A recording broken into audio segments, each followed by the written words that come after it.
नाही मला सर पण हे विचार होतं की जसं आपल्या लहानपणी सांगितलं ना की गाजर खात जा खूप डोळे चांगले राहतात वगैरे जसं तुम्ही आता ह्याचं उदाहरण दिलं तर असे काय काय अजून खाद्यपदार्थ आहेत की जे आवर्जून खावे जेणेकरून आपल्या दातांची तब्येत चांगली राहील.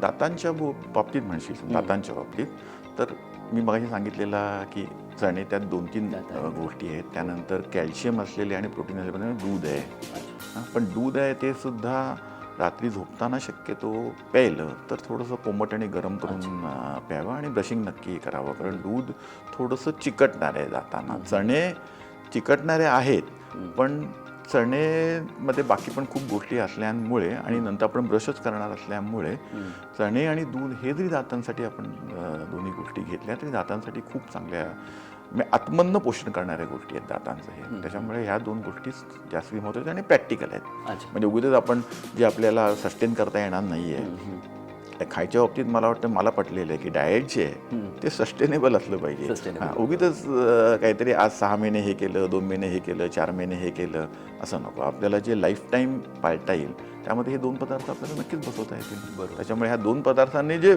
मिळणार आहे आपल्याला त्याच्यासाठी आणखी खूप पदार्थांकडे जायची जरूरच नाही आपल्याला.